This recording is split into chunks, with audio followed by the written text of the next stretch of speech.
얘야, 내가 시골집에 무슨 일이 생겨서 갑자기 올라오게 됐다. 이런 꼴로 저희 집에 오시면 어떻게 해요?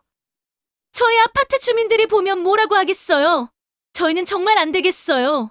그럼 둘째네 집이나 막내네 집으로 가보세요. 어머니, 요즘 저희 집 사정이 좀 복잡해서요. 저희는 곤란하니 막내네 집으로 가보세요. 어머니, 편하게 계세요. 제가 방 정리해 드릴게요. 이제 결론이 났습니다. 구독자께서 경남 합천에서 보고 계시다는 연락을 주셔서 이번 사연을 반영해 보았습니다. 구독, 좋아요 누르시고 어느 지역이신지 댓글로 남겨주시면 다음 영상 제작할 때 참고할게요. 자, 이제 시작합니다. 11월 늦은 오후 서울 강남의 프리미엄 아파트 단지에 차가운 바람이 불어옵니다. 지하 주차장에서 올라오는 수입차들 사이로 시내버스 한 대가 단지 앞 정류장에 멈춰 섭니다.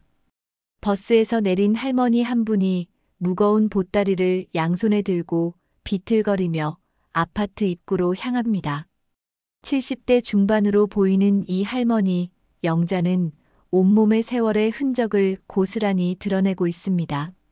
10여 년은 입었을 법한 패딩 점퍼는 소매 끝이 해져서 솜이 비쳐 보이고 무릎까지 오는 검정 치마는 빛이 발에 회색빛을 띱니다. 발에 신은 운동화는 밑창이 닳아 한쪽이 기울어져 있어서 걸을 때마다 절뚝거리는 소리가 납니다. 아파트 로비를 지나는 다른 주민들이 영자를 보고 수군거립니다. 명품 핸드백을 든 여성들이 서로 눈짓을 하며 고개를 젓습니다. 경비원마저 의심스러운 눈초리로 영자를 바라봅니다. 어디로 가시는 건가요? 경비원이 정중하지만 경계심 있는 목소리로 물었습니다. 35층으로 갑니다. 영자가 조심스럽게 대답했습니다. 경비원은 내선 전화를 들더니 위로 확인 전화를 걸었습니다. 잠시 후 고개를 끄덕이며 엘리베이터를 가리켰습니다. 35층까지 올라가는 엘리베이터 안에서 영자는 거울에 비친 자신의 모습을 봅니다. 파마를 한 지 몇 달은 된 듯한 머리카락이 눌려 있고 얼굴에는 깊은 주름이 패여 있습니다. 손등에는 검버섯이 여기저기 돋아 있고 손가락 마디마디는 관절염으로 부어 있습니다. 이런 모습으로 가면 어떻게 받아들일까? 영자는 속으로 생각했습니다. 하지만 이내 입술을 꾹 다물었습니다. 아니야, 이게 좋다. 진짜 마음을 볼 수 있으니까. 엘리베이터가 35층에 도착하자 영자는 보따리를 끌며 복도를 걸었습니다. 복도 바닥은 이탈리아산 대리석으로 깔려 있어서 영자의 낡은 운동화 소리가 울려 퍼집니다. 현관문 앞에 서서 영자는 잠시 숨을 고르고 초인종을 눌렀습니다. 딩동, 딩동. 몇 분이 지나도록 아무런 반응이 없습니다. 영자는 다시 초인종을 눌렀습니다. 이번에는 안에서 발소리가 들려옵니다. 누구세요? 인터폰 너머로 여성의 목소리가 들려옵니다. 첫째야, 나다. 시어머니다. 잠시 침묵이 흐른 후 문이 열렸습니다. 문틈 사이로 나타난 것은 첫째 며느리 미선의 당황스러운 얼굴입니다. 30대 후반의 미선은 집 안에서도 완벽하게 차려입고 있었습니다. 크림색 니트 원피스에 진주 목걸이, 발에는 명품 슬리퍼를 신고 있습니다. 어머니, 미선의 목소리에는 놀라움과 함께 당황스러움이 섞여 있습니다. 갑자기 어떻게, 연락도 없이. 미선의 시선이 영자의 모습을 위에서 아래로 훑어내립니다. 낡은 패딩 점퍼, 해진 치마, 기울어진 운동화, 그리고 바닥에 놓인 남루한 보따리들. 미선의 얼굴에는 점점 불편한 표정이 번져갑니다. 얘야, 내가 시골집에 무슨 일이 생겨서 갑자기 올라오게 됐다. 영자가 조심스럽게 말을 꺼냈습니다. 며칠만 신세 좀 지면서 자세한 얘기해도 될까? 미선은 영자를 집 안으로 들이는 대신 문 앞에 서서 주위를 두리번거렸습니다. 혹시 이웃들이 보고 있지는 않은지, 복도에 다른 사람은 없는지 확인하는 듯 했습니다. 어머니, 정말 곤란해요. 미선의 목소리는 점점 날카로워집니다. 이런 꼴로 저희 집에 오시면 어떻게 해요? 저희 아파트 주민들이 보면 뭐라고 하겠어요? 영자는 미선의 말에 가슴이 철렁 내려앉는 것을 느꼈습니다. 하지만 표정에는 드러내지 않고 담담하게 대답했습니다. 그래도 어디 갈 데가 없어서. 어머니, 저희는 정말 바빠요. 미선은 시계를 보며 성급하게 말했습니다. 내일 아침 일찍 비행기 타고 유럽 여행 떠나거든요. 짐도 싸야 하고 준비할 것도 많고. 게다가 집도 청소업체 불러서 대청소해야 하는데. 거실에서 클래식 음악이 흘러나오고 은은한 아로마 향이 현관까지 번져옵니다. 그 고급스러운 분위기와 영자의 초라한 모습이 너무나 대조적입니다. 그럼 둘째네 집이나 막내네 집으로 가보세요. 미선이 결정적인 말을 던집니다. 저희는 정말 안 되겠어요. 영자는 바닥에 놓인 보따리를 다시 들어 올렸습니다. 보따리의 끈이 손목에 깊게 패이지만 아무런 표정 변화를 보이지 않습니다. 대신 마음속으로는 차갑게 중얼거렸습니다. 그래, 이게 진짜구나. 돈 냄새가 안 나니까 이렇게 대하는 거야. 알겠다. 둘째네 집으로 가볼게. 영자의 목소리는 의외로 담담했습니다. 미선은 안도의 한숨을 내쉬며 문을 닫으려 했습니다. 그때 영자가 돌아서면서 낮게 중얼거렸습니다. 너희들, 앞으로 어찌 될지 두고 보자. 하지만 미선은 그 말을 제대로 듣지 못했습니다. 이미 문을 반쯤 닫고 거실로 돌아가려 하고 있었거든요. 여보. 미선이 남편을 부르는 소리가 들려옵니다. 시어머니 보냈어요. 우리 여행 가는데 정말 타이밍이 최악이었다니까요. 복도를 걸어가는 영자의 마음속에는 복잡한 감정들이 소용돌이치고 있었습니다. 25살의 첫째 며느리로 들어온 미선을 친딸처럼 예뻐했던 기억들이 스쳐 지나갑니다. 미선이 임신했을 때 병원까지 따라가며 간병했던 일, 손자가 태어났을 때 100일까지 산후조리를 도와준 일들이 주마등처럼 스쳐갑니다. 엘리베이터를 기다리며 영자는 가슴속 깊은 곳에 숨겨둔 비밀을 생각했습니다. 낡은 패딩 점퍼 안주머니에 소중히 간직하고 있는 파란색 봉투. 그 안에는 국토교통부에서 발송한 토지보상금 통지서가 들어 있었습니다. 통지서에 적힌 보상 금액은 380억 원이었습니다. 만약 내가 이 돈이 있다는 걸 미리 말했다면 저 애가 저렇게 대했을까? 영자는 씁쓸하게 웃으며 생각했습니다. 아니지. 그럼 진짜 마음을 볼 수 없었겠지. 아파트를 나서면서 영자는 다음 목적지인 둘째 아들 집을 생각했습니다. 차가운 바람이 볼을 스치고 지나가지만 영자의 마음속은 더욱 차가웠습니다. 하지만 동시에 어떤 확신도 생기고 있었습니다. 이 시험은 반드시 필요한 일이라는 확신 말입니다. 보따리를 끌며 버스 정류장으로 향하는 영자의 뒷모습이 석양 속으로 사라져갑니다. 그 뒷모습에는 단순한 노인의 외로움이 아닌 무언가 깊은 계획을 품은 사람만이 가질 수 있는 의연함이 배어 있었습니다. 몇 년 전 경상남도 합천군의 작은 마을에 봄비가 내리고 있었습니다. 영자는 남편이 물려준 오래된 한옥 마당에서 빗소리를 들으며 앉아 있었습니다. 시집 올 때부터 살아온 이 집은 이제 영자 혼자만의 공간이 되어 있었습니다. 남편 상길이 세상을 떠난 지도 벌써 3년째였습니다. 세 아들은 모두 서울로 떠나 각자의 삶을 살고 있고 영자는 이 넓은 집에서 혼자 지내고 있었습니다. 가끔 동네 할머니들과 이야기를 나누거나 텃밭에서 채소를 기르는 것이 전부였습니다. 그날도 평소와 다름없는 하루를 보내고 있던 영자에게 마을 이장이 찾아왔습니다. 60대 후반의 이장은 손에 공문 하나를 들고 있었습니다. 영자 할머니, 큰일 났습니다. 이장의 얼굴에는 흥분과 당황이 섞여 있었습니다. 국토교통부에서 공문이 왔는데 우리 마을 뒤쪽 산자락에 고속도로가 지나간답니다. 영자는 차를 한 잔 끓여 이장에게 내놓으며 자세한 이야기를 들었습니다. 정부에서 남부지역 교통망 확충을 위해 새로운 고속도로를 건설한다는 내용이었습니다. 그 노선이 바로 영자네 마을을 관통한다는 것이었습니다. 그럼 우리 집도 철거되는 건가요? 영자가 걱정스럽게 물었습니다. 아닙니다. 할머니네 집은 안전합니다. 하지만 할머니네 뒷산 땅이 문제입니다. 이장이 지도를 펼쳐 보이며 설명했습니다. 여기 보세요. 할머니 소유의 땅 이만큼이 고속도로 노선에 정확히 걸쳐 있어요. 영자는 지도를 들여다보았습니다. 빨간 선으로 표시된 고속도로 노선이 정말로 자신의 땅을 가로지르고 있었습니다.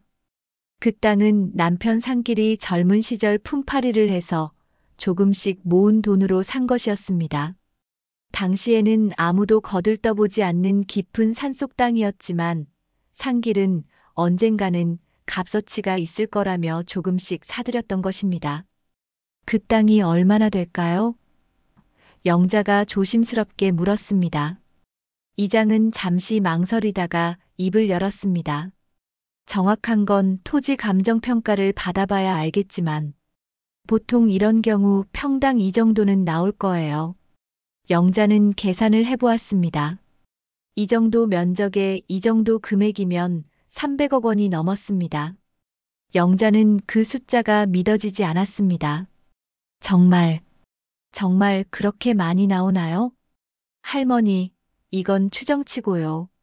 정확한 건 국토교통부에서 감정평가를 하고 나서 통지가 올 겁니다. 아마 두어 달 후에는 정식 통지서가 올 거예요. 이장이 돌아간 후 영자는 혼자 마당에 앉아 생각에 잠겼습니다.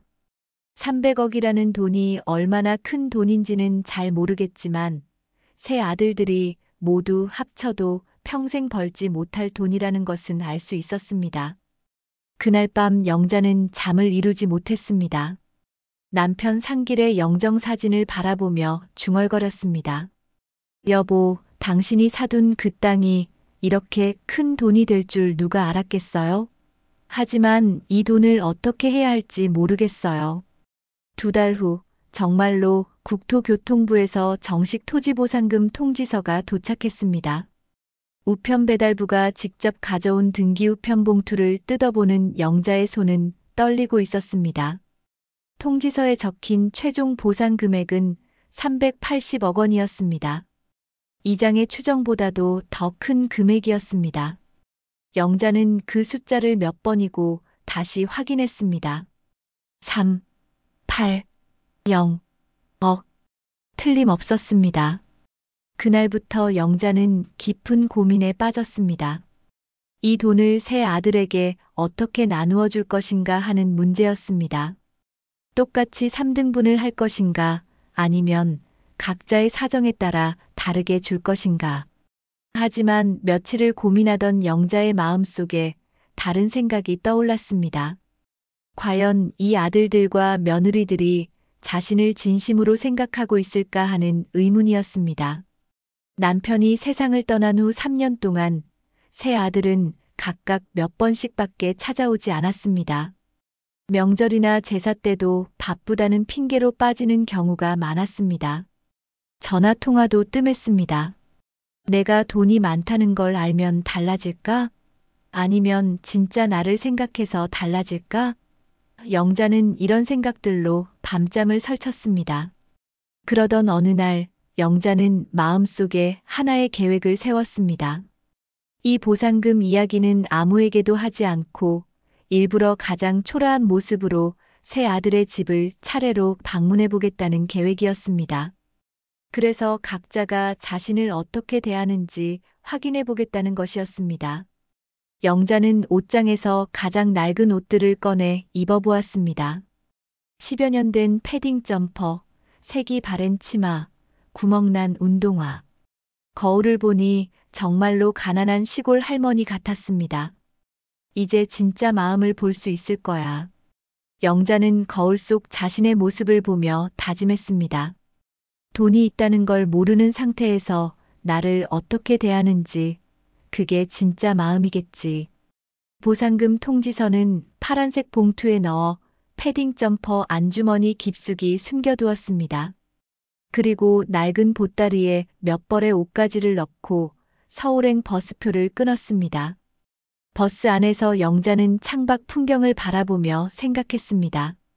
앞으로 며칠간 겪게 될 일들이 어떨지, 그리고 그 결과가 어떨지에 대해서 말입니다. 가슴 한편으로는 아들들과 며느리들이 자신을 따뜻하게 맞아주기를 바라는 마음도 있었지만, 다른 한편으로는 현실을 받아들일 각오도 하고 있었습니다. 서울행 고속버스가 고속도로를 달리며 영자를 도시로 데려가고 있었습니다. 창밖으로 스쳐 지나가는 풍경들을 보며 영자는 마음속으로 되뇌었습니다. 이제 시작이다. 진짜 가족의 마음을 확인할 시간이. 서울행 고속버스가 터미널에 도착한 것은 오후 4시였습니다. 영자는 무거운 보따리를 들고 버스에서 내렸습니다. 터미널 대합실에는 사람들이 북적거리고 있었고 모든 사람들이 바쁘게 움직이고 있었습니다. 시골 마을의 고요함에 익숙해진 영자에게는 이 모든 것이 어지럽게 느껴졌습니다. 영자는 터미널 의자에 앉아 잠시 숨을 골랐습니다. 패딩 점퍼 안주머니에 든 파란색 봉투가 가슴팍에서 바스락거리는 소리가 들렸습니다. 그 봉투 안에는 자신의 운명을 바꿀 종이 한 장이 들어 있었습니다. 국토교통부 토지보상금 통지서 380억 원이라는 숫자가 적힌 그 종이 말입니다. 영자는 조심스럽게 봉투를 만져보았습니다. 종이의 느낌이 손끝으로 전해져 왔습니다. 이 작은 종이 한 장이 가져올 변화를 생각하니 가슴이 두근거렸습니다. 하지만 동시에 마음 한구석에서는 불안감도 밀려왔습니다. 정말 이렇게 하는 게 맞을까? 영자는 속으로 자문했습니다. 아들들과 며느리들에게 미리 말하고 도움을 청하는 게 맞지 않을까? 하지만 곧 고개를 저었습니다. 지난 3년간의 기억들이 떠올랐기 때문입니다. 남편 상길의 장례식 때 세 아들 모두 참석했지만 장례가 끝나자마자 각자 바쁘다며 서울로 돌아갔습니다. 빈소를 지키는 동안에도 며느리들은 불편해했습니다. 첫째 며느리 미선은 계속 시계를 보며 언제 끝나냐고 물었고, 둘째 며느리 순이는 아이들이 학원에 늦는다며 초조해했습니다. 49제 때는 더욱 서운했습니다. 첫째와 둘째는 회사에 중요한 회의가 있다며 참석하지 않았습니다. 막내 민호만 혼자 와서 간단히 지내고 갔는데 그마저도 당일치기로 왔다 갔습니다. 영자는 그때 남편의 영정 앞에서 혼자 울었던 기억이 생생했습니다. 명절 때는 더욱 서운했습니다. 추석이나 설날에 내려와도 하루 이틀 머물다가 금방 올라갔습니다. 며느리들은 시골집이 불편하다며 일찍 돌아가자고 재촉했고, 손자 손녀들은 할머니 집보다 서울이 좋다고 했습니다. 특히 첫째 며느리 미선은 화장실이 낡았다고, 방이 춥다고, 음식이 입에 안 맞는다고 계속 불평했습니다. 그때는 내가 가난한 시골 할머니였으니까 그랬겠지. 영자는 쓸쓸하게 생각했습니다. 하지만 지금 내가 돈이 있다는 걸 알면 어떻게 변할까?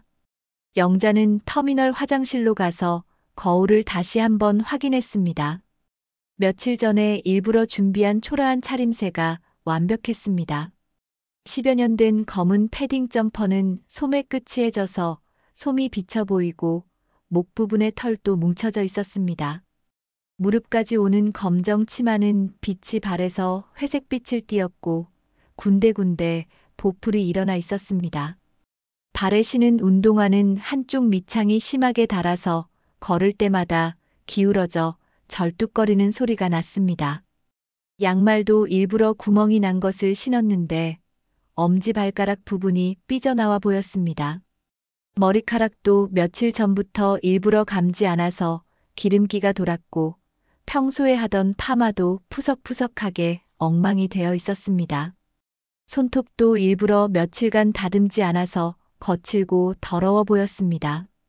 화장은 당연히 하지 않았고 입술도 바짝 마른 상태였습니다.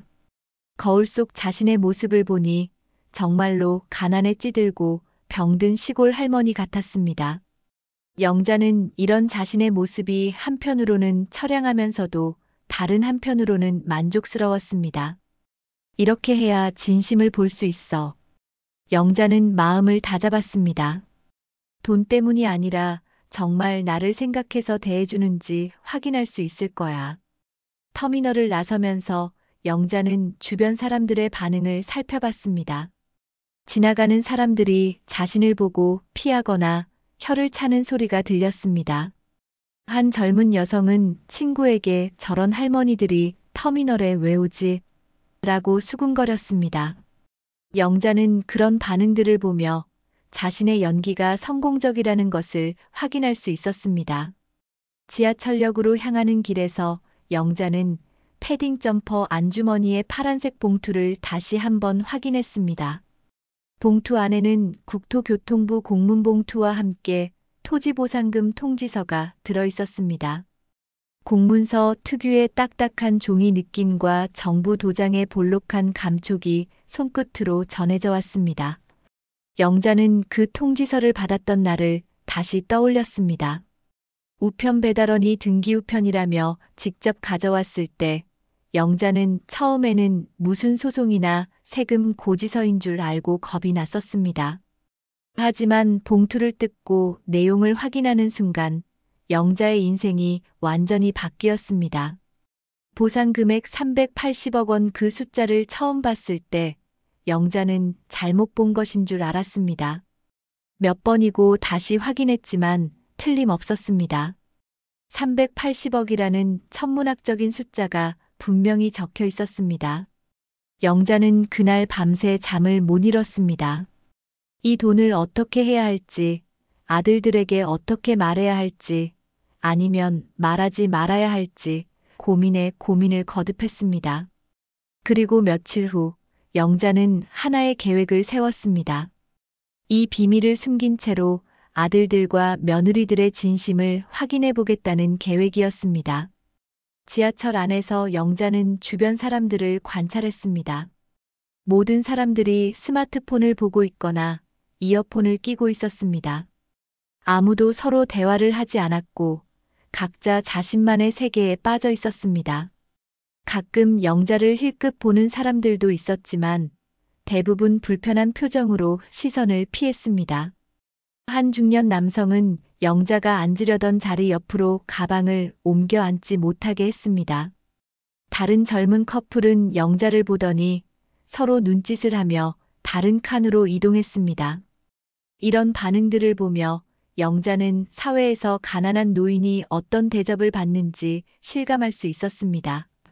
강남역에 도착했을 때 영자는 사람들의 옷차림을 유심히 봤습니다.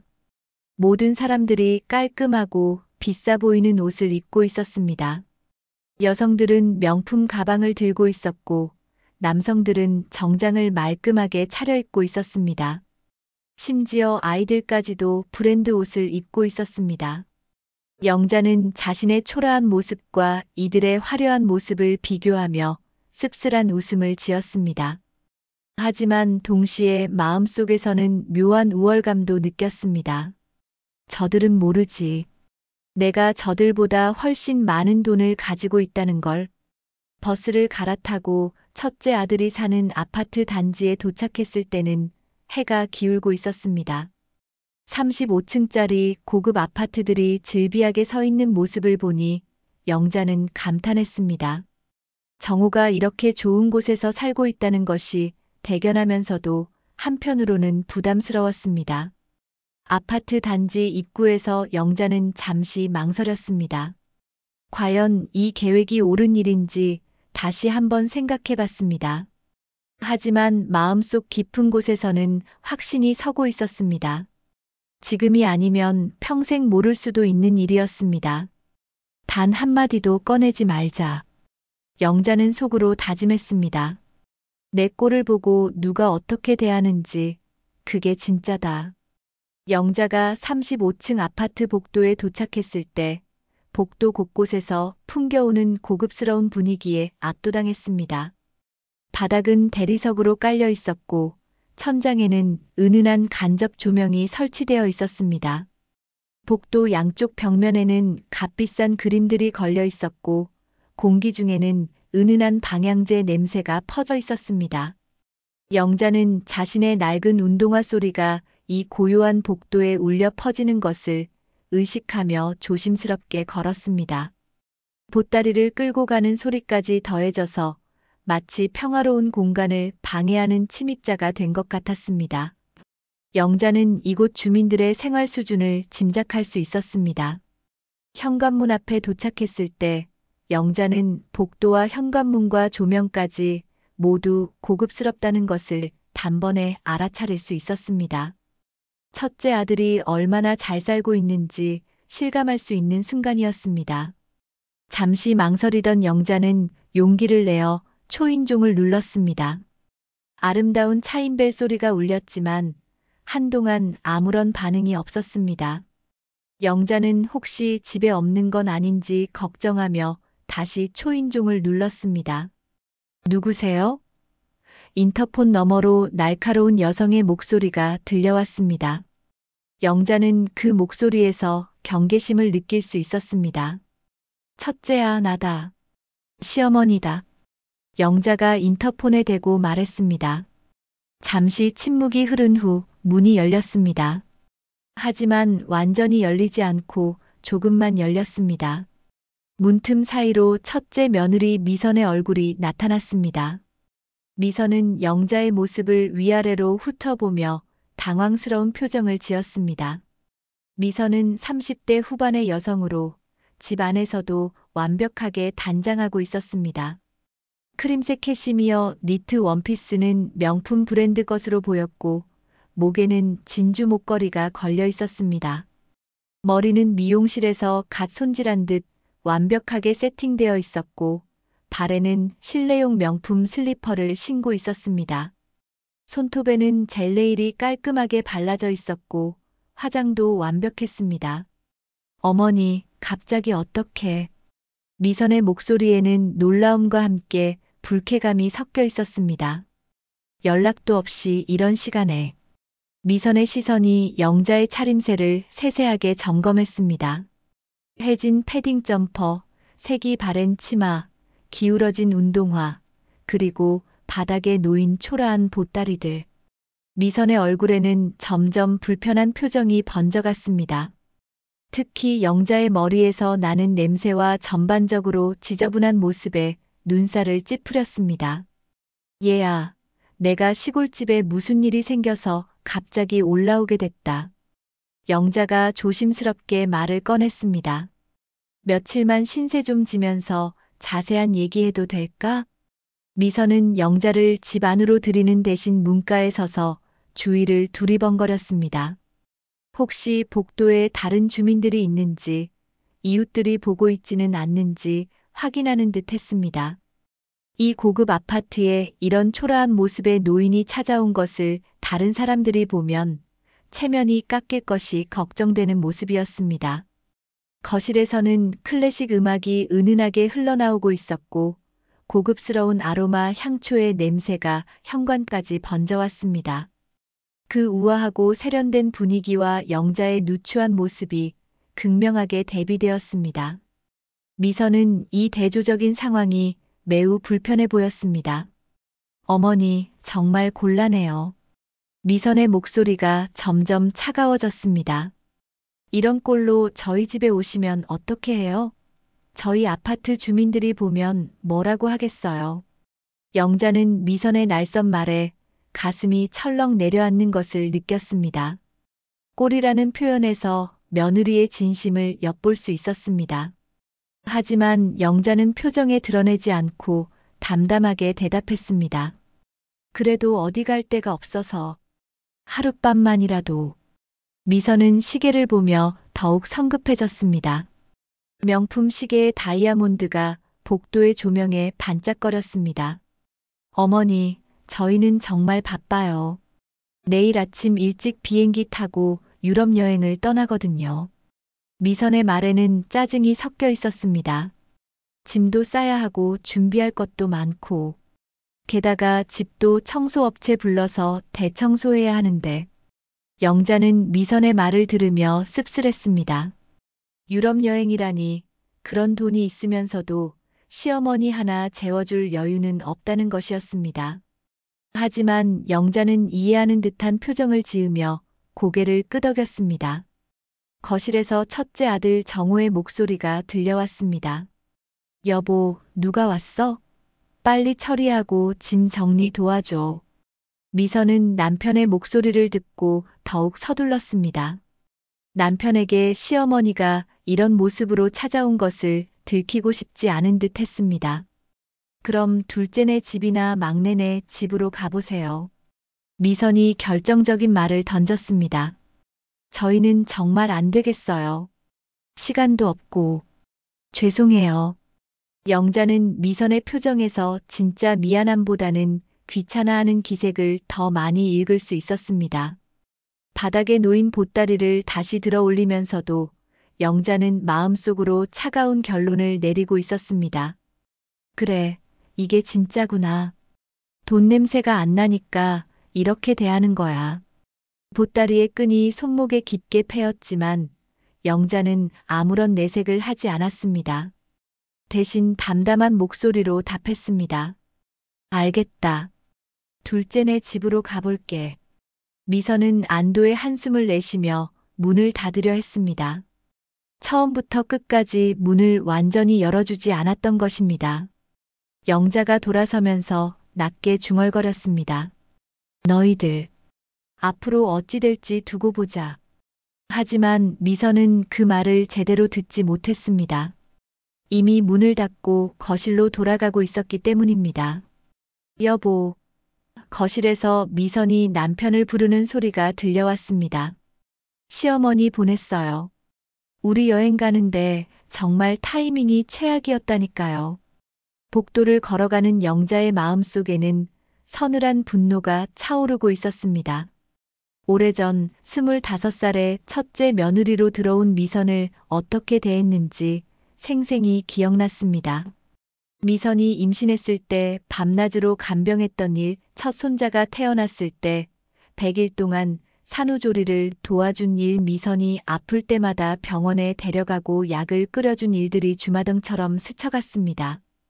그때의 미선은 어머니 감사해요라며 눈물까지 흘렸었는데 지금은 체면 때문에 문조차 제대로 열어주지 않는 것이었습니다. 영자는 패딩 점퍼 안주머니의 파란색 봉투를 만지며 차가운 미소를 지었습니다. 엘리베이터를 기다리는 동안 영자는 마음속으로 다짐했습니다. 이제 둘째 며느리에게 가서 또 다른 시험을 해볼 차례였습니다. 과연 둘째는 어떻게 나올지 영자는 이미 예상하고 있었지만 확인은 해봐야 했습니다. 첫째 며느리 집을 나선 영자는 지하철을 타고 둘째 아들 성우가 사는 마폭으로 향했습니다. 지하철 안에서 영자는 자신을 바라보는 사람들의 시선을 느꼈습니다. 퇴근 시간이 지나 비교적 한산한 지하철이었지만 몇몇 사람들이 영자의 초라한 모습을 힐끗거렸습니다. 한 젊은 여성은 영자 옆자리에 앉으려다가 영자의 냄새를 맡고는 다른 자리로 이동했습니다. 중년 남성은 영자가 들고 있는 낡은 보따리를 보며 혀를 찼습니다. 영자는 이런 반응들을 보며 자신의 연기가 얼마나 성공적인지 확인할 수 있었습니다. 마포구청역에서 내려 버스를 갈아탄 영자는 창밖으로 스쳐 지나가는 도시의 밤 풍경을 바라봤습니다. 네온사인들이 화려하게 빛나고 있었고 거리에는 젊은 사람들이 활기차게 걸어다니고 있었습니다. 이 모든 것이 시골 마을과는 너무나 다른 세상이었습니다. 둘째 아들이 사는 아파트는 첫째의 강남 아파트만큼은 아니지만 그래도 중산층이 사는 깔끔한 단지였습니다. 20층짜리 아파트들이 4동 정도 서 있었고 단지 내에는 작은 상가와 놀이터도 있었습니다. 영자는 둘째 아들도 나름 안정된 생활을 하고 있다는 것을 알 수 있었습니다. 엘리베이터를 타고 13층으로 올라가면서 영자는 둘째 며느리 은정의 성격을 떠올렸습니다. 은정은 미선과는 다른 타입의 사람이었습니다. 미선이 체면과 외적인 것을 중시한다면 은정은 좀 더 현실적이고 실리적인 성격이었습니다. 하지만 그것이 더 따뜻함을 의미하는 것은 아니었습니다. 현관문 앞에 도착해서 영자는 초인종을 눌렀습니다. 이번에는 금방 반응이 왔습니다. 네, 누구세요? 은정의 목소리가 들려왔습니다. 미선보다는 덜 경계하는 듯한 톤이었습니다. 둘째야, 나다. 영자가 인터폰에 대고 말했습니다. 잠시 후 문이 열렸습니다. 둘째 며느리 은정이 나타났는데 집에서 편한 옷차림을 하고 있었습니다. 회색 트레이닝복에 머리는 대충 묶어 올렸고 화장기 없는 얼굴이었습니다. 손에는 스마트폰을 들고 있었고 화면에는 쇼핑몰 페이지가 떠 있었습니다. 어머니, 갑자기 어떻게 오셨어요? 은정은 영자의 모습을 보며 당황하는 기색을 보였지만 미선만큼 노골적이지는 않았습니다. 며칠만 신세 져도 되겠니? 영자가 조심스럽게 물었습니다. 은정은 스마트폰 화면을 끄지 않고 그대로 들고 있으면서 대답했습니다. 화면에서는 할인 이벤트 알림이 계속 팝업으로 떴습니다. 어머니, 무슨 일이세요? 연락도 없이 갑자기. 영자는 은정의 시선이 자신에게 완전히 집중되지 않는다는 것을 느꼈습니다. 은정의 눈은 영자와 스마트폰 화면을 번갈아 보고 있었습니다. 마치 영자와의 대화보다 스마트폰 속 쇼핑이 더 중요한 것처럼 보였습니다. 시골집에서 좀 급한 일이 생겨서 올라왔는데 영자가 말을 시작했지만 은정은 스마트폰에서 울리는 알림음에 시선을 돌렸습니다.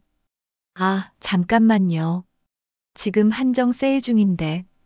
은정은 스마트폰을 만지작거리며 중얼거렸습니다. 어머니, 잠깐만 기다려보세요. 영자는 현관에 서서 은정이 스마트폰으로 뭔가를 주문하는 모습을 지켜봤습니다. 은정의 손가락이 화면 위에서 빠르게 움직였고 입에서는 이것도 담고 저것도 담고 라는 중얼거림이 나왔습니다. 몇 분이 지나서야 은정이 고개를 들었습니다. 죄송해요, 어머니. 놓치면 안 되는 세일이었어서. 그래서 뭐라고 하셨죠? 영자는 은정의 이런 반응에 마음이 착잡해졌습니다. 시어머니가 갑자기 찾아와서 도움을 청하는 상황에서도 스마트폰 쇼핑이 더 급한 일이라는 것이었습니다. 며칠만 머물면서 사정을 이야기하려고 하는데 영자가 다시 말했습니다. 은정은 잠시 생각하는 듯 하더니 입을 열었습니다. 어머니, 요즘 저희 집 사정이 좀 복잡해서요. 은정의 목소리에는 귀찮다는 뉘앙스가 깔려 있었습니다. 남편이 야근도 많고 아이들 학원비도 많이 들어가고 길게는 힘들 것 같고요. 영자는 은정의 말에서 거절의 의도를 읽을 수 있었습니다. 하지만 은정은 미선처럼 노골적으로 체면을 언급하지는 않았습니다. 대신 경제적인 부담을 이유로 들었습니다. 하루만 지내고 다른 집에 가보세요. 은정이 마지못해 제안했습니다. 그 정도는 할 수 있을 것 같아요. 영자는 은정의 표정을 살펴봤습니다. 진심으로 걱정하는 기색보다는 의무감으로 하는 제안이라는 것을 알 수 있었습니다. 하지만 아예 거절하지 않은 것은 미선과 다른 점이었습니다. 고맙다. 하룻밤만 신세 질게. 영자가 고개를 숙여 인사했습니다. 은정은 영자를 집 안으로 들였습니다. 거실은 첫째네 집만큼 화려하지는 않았지만 깔끔하게 정돈되어 있었습니다. 하지만 곳곳에 아이들의 학습지와 장난감들이 널려 있었고 소파 위에는 빨래가 쌓여 있었습니다. 일단 소파에 앉으세요. 은정이 빨래를 치우며 말했습니다. 저녁은 드셨어요? 영자는 은정의 배려에 조금 마음이 누그러졌습니다. 적어도 미선처럼 아예 들여보내지 않지는 않았으니까요. 괜찮다. 오면서 김밥 한 줄 먹었어. 영자가 대답했습니다. 은정은 부엌에서 물 한 컵을 가져왔습니다. 하지만 그 사이에도 스마트폰을 손에서 놓지 않았습니다. 물컵을 내놓으면서도 스마트폰 화면을 확인했습니다. 어머니, 제가 쇼핑몰 적립금이 오늘 밤에 만료되거든요. 잠깐만 처리하고 이야기할게요. 은정은 소파에 앉아서 다시 스마트폰에 집중했습니다. 영자는 그런 은정을 바라보며 씁쓸한 마음이 들었습니다. 시어머니와의 대화보다 쇼핑몰 적립금이 더 중요한 일이라는 것이었습니다. 10여 분이 지나고 나서야 은정이 스마트폰을 내려놓았습니다. 이제 됐어요. 그래서 어머니, 무슨 일로 갑자기 오셨어요? 영자는 은정의 이런 태도에서 자신에 대한 관심의 우선순위를 확인할 수 있었습니다. 은정에게 시어머니는 스마트폰 쇼핑보다 낮은 순위에 있었습니다. 그날 밤 영자는 은정네 집 거실 소파에서 잠을 청했습니다. 은정은 담요 한 장과 베개 하나를 가져다 줬지만 그 후에는 자신의 방으로 들어가 버렸습니다. 영자는 어둠 속에서 천장을 바라보며 생각했습니다. 은정은 미성과는 다르네. 아예 거절하지는 않았지만 그래도 진심은 아니야. 다음 날 아침 은정은 영자에게 간단한 아침을 차려줬습니다. 라면과 김치, 그리고 밥 한 공기였습니다. 정성은 부족했지만 아예 안 챙겨주는 것보다는 나았습니다. 어머니, 오늘은 막내네 집으로 가보세요. 은정이 설거지를 하며 말했습니다. 저희는 정말 여건이 안 되거든요. 영자는 은정의 말에 고개를 끄덕였습니다. 예상한 대로였습니다. 은정도 결국은 자신을 떠넘기고 싶어 하는 것이었습니다. 일찍 아파트를 나서면서 영자는 패딩 점퍼 안주머니의 파란색 봉투를 만졌습니다. 380억이라는 숫자가 적힌 그 종이가 이 모든 상황을 얼마나 바꿀 수 있는지 생각하니 씁쓸했습니다. 이제 마지막 희망인 막내 며느리를 만나러 갈 차례였습니다. 둘째네 집을 나온 영자는 지하철을 타고 영등포구로 향했습니다. 막내 아들 민호가 사는 곳은 첫째와 둘째가 사는 아파트와는 달리 오래된 빌라촌이었습니다. 지하철역에서 내려 10여 분을 걸어가면서 영자는 주변 풍경의 변화를 느꼈습니다. 고급스러운 아파트 단지들이 사라지고 대신 3층짜리 빌라들과 작은 상점들이 늘어서 있었습니다. 골목길에는 아이들이 뛰어놀고 있었고 어르신들이 평상에 앉아 담소를 나누고 있었습니다. 이곳의 분위기는 영자가 살던 시골 마을과 비슷한 면이 있어서 마음이 한결 편안해졌습니다. 막내 며느리 지혜는 다른 두 며느리와는 확연히 다른 환경에서 살고 있었습니다. 첫째와 둘째는 각각 대기업과 중견기업에 다니고 있지만 막내 민호는 작은 회사에서 일하고 있었습니다. 월급도 형들에 비해 적었고 그래서 빌라에서 살고 있는 것이었습니다. 영자는 빌라 앞에 서서 건물을 올려다봤습니다. 3층짜리 연립주택으로 외벽 페인트가 조금 벗겨져 있었지만 깔끔하게 관리되고 있었습니다. 작은 화분들이 현관 앞에 놓여 있었고 계단에는 고무 매트가 깔려 있어서 나름대로 관리하고 있다는 느낌을 받을 수 있었습니다. 영자가 초인종을 누르자 곧바로 발소리가 들렸습니다. 네, 누구세요? 지혜의 목소리가 들려왔는데 다른 두 며느리와는 달리 경계심이 없는 따뜻한 톤이었습니다. 지혜야, 나다. 시어머니야. 어머니. 지혜의 목소리에는 놀라움과 함께 걱정이 섞여 있었습니다. 잠깐만요. 금방 나올게요. 문이 열리자 막내 며느리 지혜가 나타났습니다.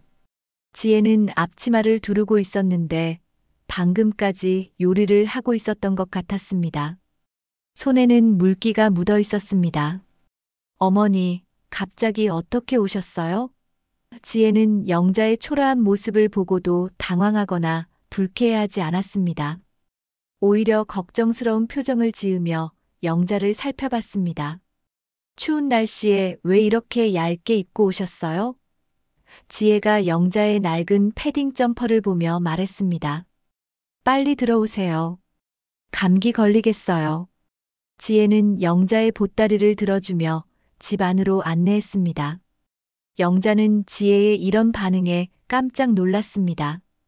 다른 두 며느리와는 완전히 다른 태도였기 때문입니다. 집 안으로 들어가자 구수한 냄새가 코끝을 자극했습니다. 부엌에서는 뭔가 끓고 있는 소리가 났고 김이 모락모락 올라오고 있었습니다. 거실은 크지 않았지만 깔끔하게 정돈되어 있었고 곳곳에 따뜻한 느낌의 소품들이 놓여 있었습니다. 어머니, 소파에 앉으세요. 지혜가 영자를 소파로 안내하며 말했습니다. 제가 방금 미역국을 끓이고 있었는데 드시겠어요? 영자는 지혜의 자연스러운 배려에 감동했습니다. 체면을 걱정하지도 않고 스마트폰에 신경 쓰지도 않으며 오직 시어머니의 안위만 걱정하는 모습이었습니다.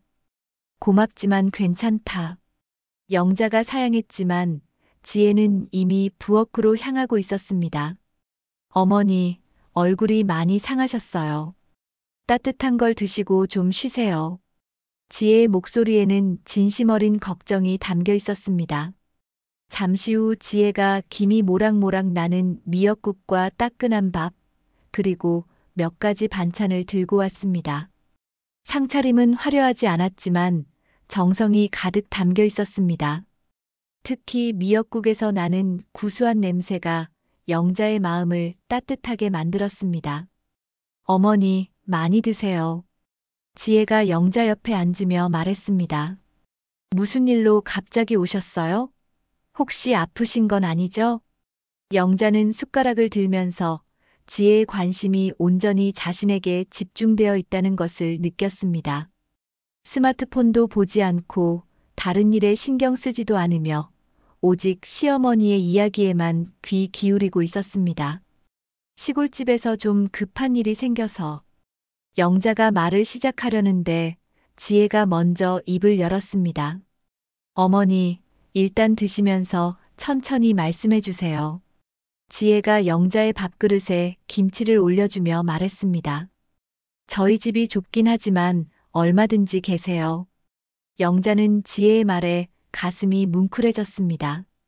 다른 두 며느리는 하루도 제대로 재워주려 하지 않았는데 지혜는 집이 좁다고 양해를 구하면서도 얼마든지 머물라고 했습니다.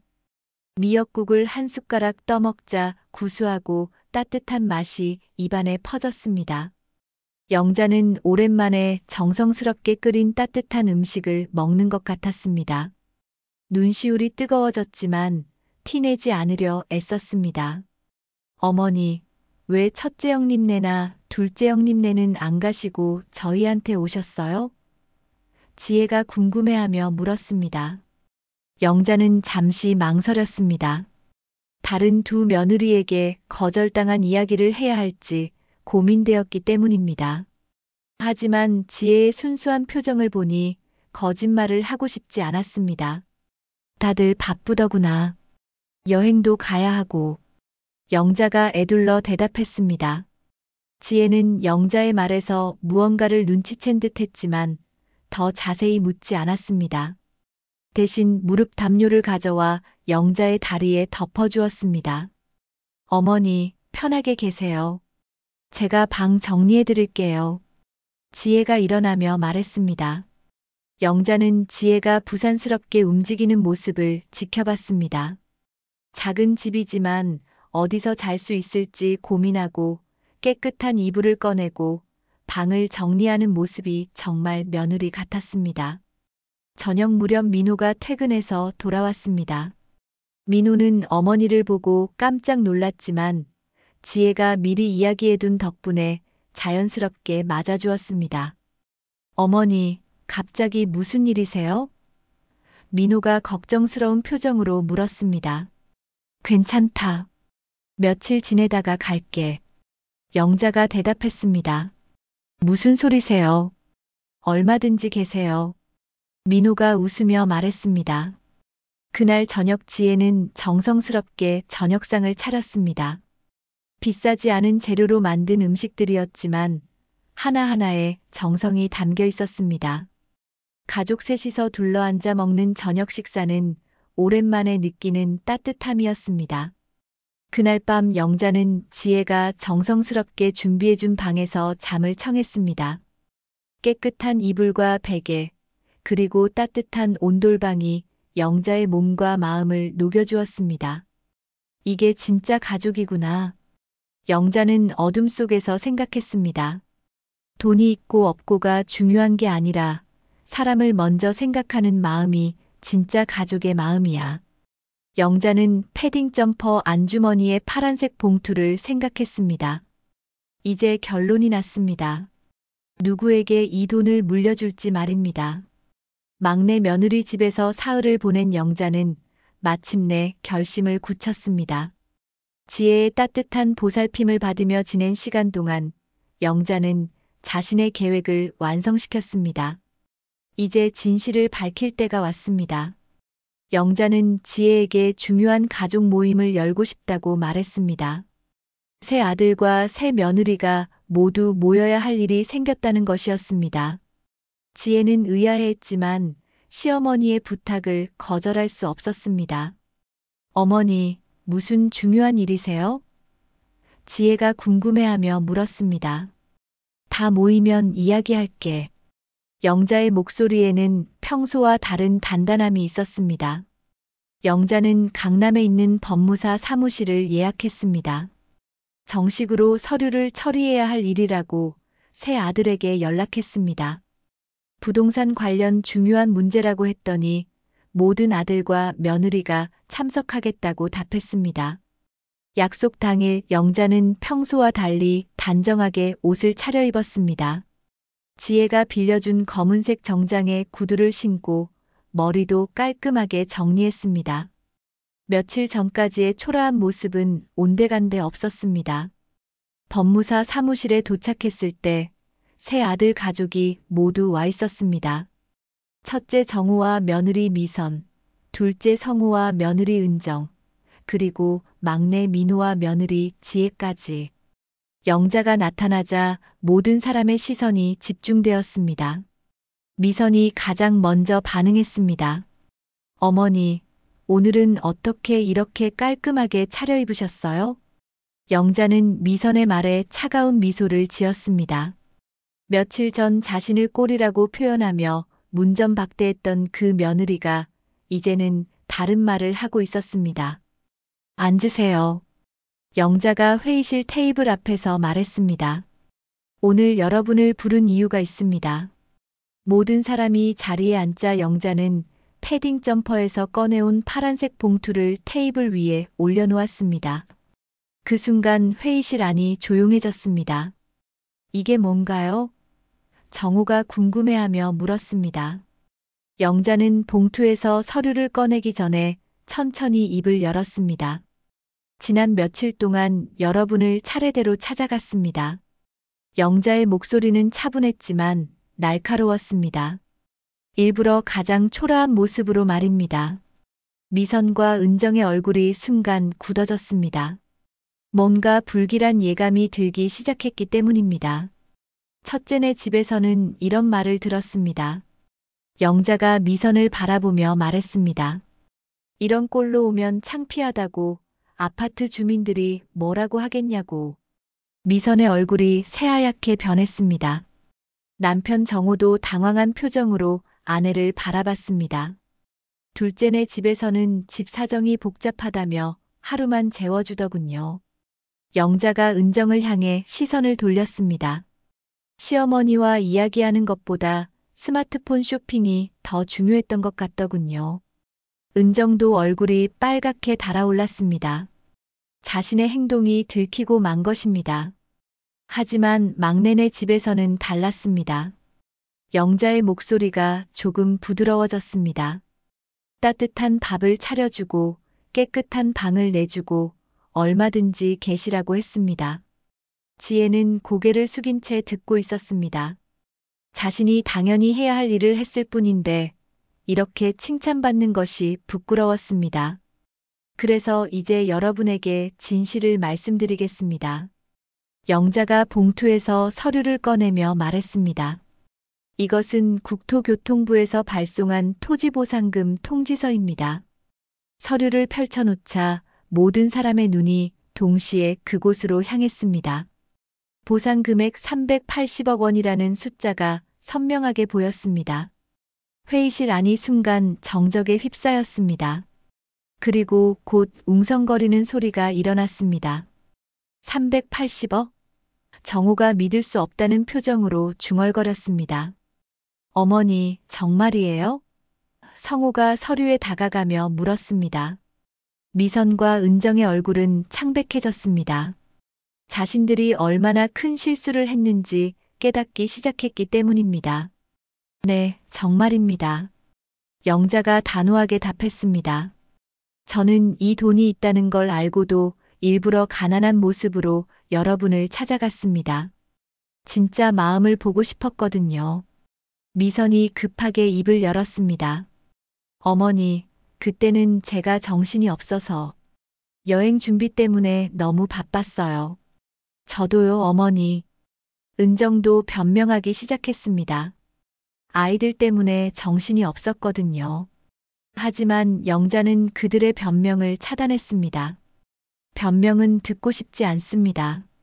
영자의 목소리가 더욱 단호해졌습니다. 여러분이 보여준 것이 진심입니다.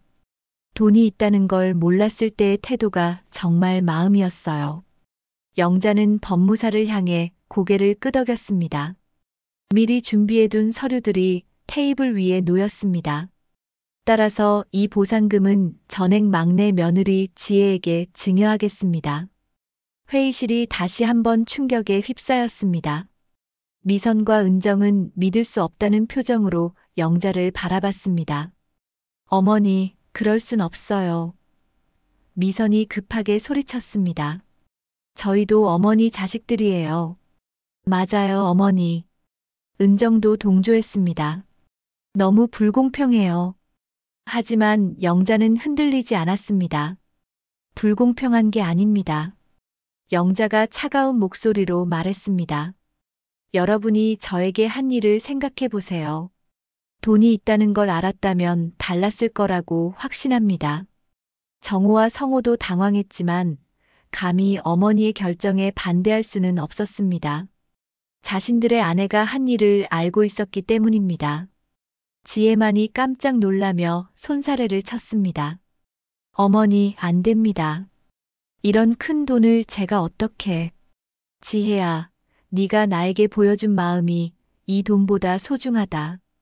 영자가 지혜의 손을 잡으며 말했습니다. 진짜 가족의 마음을 보여준 건 너뿐이야. 법무사가 서류 작성을 시작했습니다. 영자의 의사는 확고했고 법적으로도 문제없는 증여였습니다. 미선과 은정은 마지막까지 항의했지만 이미 늦었습니다. 영자의 마음은 돌이킬 수 없을 만큼 굳어져 있었습니다. 법무사 사무실에서의 충격적인 발표가 끝난 후 한 달이 지났습니다. 영자는 다시 시골집으로 돌아가 평소와 다름없는 일상을 보내고 있었습니다. 하지만 이번에는 혼자가 아니었습니다. 막내 며느리 지혜가 자주 내려와 함께 시간을 보내고 있었기 때문입니다. 지혜는 380억이라는 거액의 증여를 받았지만 여전히 예전과 다름없이 소박하게 살고 있었습니다. 오히려 더욱 조심스럽고 겸손한 모습을 보였습니다. 영자는 그런 지혜의 모습을 보며 자신의 선택이 옳았다는 확신을 더욱 강하게 가지게 되었습니다. 6개월 후 어느 토요일 오후 지혜가 아이들과 함께 시골집에 내려왔습니다.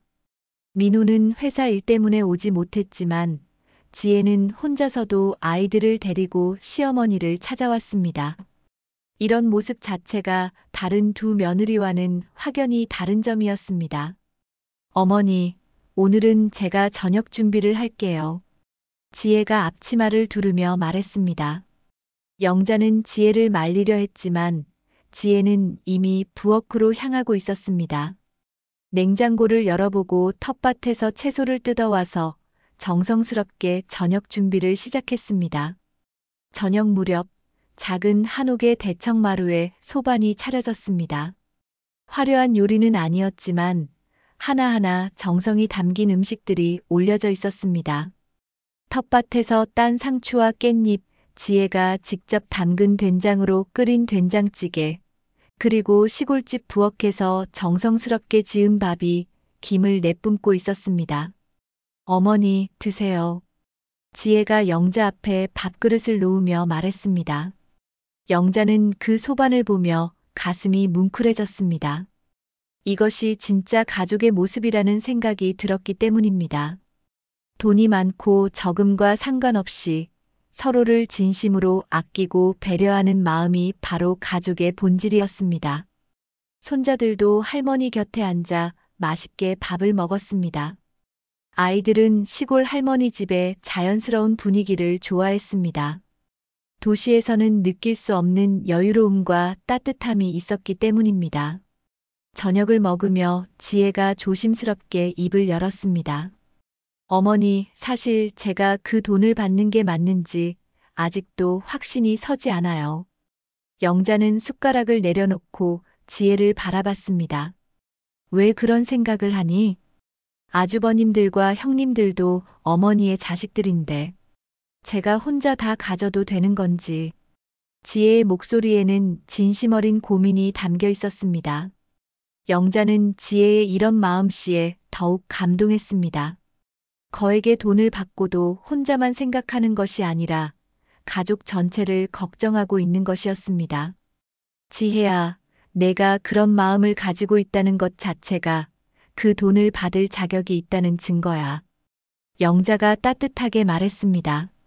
진정한 가족은 돈 때문에 변하지 않아. 너는 내가 가난해 보일 때도 부자라는 걸 안 다음에도 똑같이 나를 대했거든. 지혜는 영자의 말에 고개를 끄덕였지만 여전히 마음 한구석에는 걱정이 남아있는 듯 했습니다. 어머니, 그럼 제가 그 돈으로 가족들을 위해 뭔가 할 수는 없을까요? 지혜가 제안했습니다. 영자는 지혜의 이런 제안에 놀라면서도 흐뭇했습니다. 돈을 받고도 혼자 쓰려고 하는 것이 아니라 가족들과 나누려고 하는 마음이 정말 고마웠습니다. 그건 네가 결정할 일이야. 영자가 말했습니다. 하지만 무엇을 하든 네 마음에서 우러나오는 일이어야 해. 의무감이나 부담감 때문이 아니라. 그날 밤 지혜와 아이들은 시골집에서 하룻밤을 보냈습니다. 오랜만에 대가족이 함께 지내는 밤이었습니다.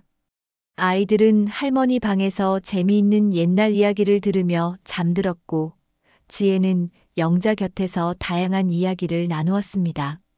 어머니, 저는 어머니께서 저를 시험했다고 생각하지 않아요. 지혜가 밤늦게 조용히 말했습니다. 그럼 뭐라고 생각하니? 어머니께서 저희에게 진짜 사랑이 무엇인지 가르쳐 주신 거라고 생각해요. 지혜의 목소리는 차분했습니다. 사람을 사랑할 때는 그 사람이 가진 것이 아니라 그 사람 자체를 봐야 한다는 걸 말이에요. 영자는 지혜의 이런 깨달음에 깊은 감동을 받았습니다. 자신이 의도했던 것 이상의 의미를 지혜가 찾아낸 것이었습니다. 다음 날 아침 지혜는 영자에게 한 가지 부탁을 했습니다. 어머니, 다음 주에 작은 가족 모임을 할까요? 아주버님들과 형님들도 부르고요. 영자는 잠시 망설였습니다. 법무사 사무실에서 있었던 일 이후로 첫째와 둘째 며느리와는 연락이 끊어진 상태였기 때문입니다. 괜찮겠니? 아직 서먹할 텐데. 괜찮아요, 어머니. 지혜가 미소 지으며 말했습니다. 저는 형님들을 원망하지 않아요. 누구나 실수할 수 있으니까요. 영자는 지혜의 넓은 마음에 또 한 번 감탄했습니다. 용서하고 이해하려는 모습이 정말 어른스러웠습니다. 일주일 후 정말로 작은 가족 모임이 열렸습니다. 처음에는 어색했지만 지혜의 따뜻한 배려로 분위기가 점차 누그러졌습니다. 미선과 은정도 자신들의 잘못을 인정하고 진심으로 사과했습니다. 그날 밤 모든 가족이 함께 둘러앉아 저녁을 먹으며 영자는 생각했습니다. 돈으로는 살 수 없는 것들이 세상에는 참 많다는 것을. 진심 어린 사랑, 따뜻한 배려, 서로를 이해하는 마음 같은 것들 말입니다. 가족이라는 건 참 신기한 거야. 영자가 모든 가족을 바라보며 조용히 말했습니다. 때로는 서로 상처를 주기도 하고, 때로는 서로를 치유해주기도 하지. 하지만 결국은 사랑으로 연결되어 있는 거야. 그날 이후 영자의 가족은 예전보다 더욱 끈끈해졌습니다. 돈이라는 시험지를 통해 서로의 진심을 확인했고, 용서와 이해를 통해 더 깊은 사랑을 나누게 된 것입니다. 영자는 이제 진정한 평안을 느꼈습니다. 자신이 떠난 후에도 지혜가 가족들을 잘 챙겨줄 것이라는 확신이 있었기 때문입니다. 오늘의 이야기 어떠셨나요? 여러분의 생각과 느낌을 댓글로 적어주세요. 구독, 좋아요 눌러주시면 더 좋은 이야기로 보답드릴게요.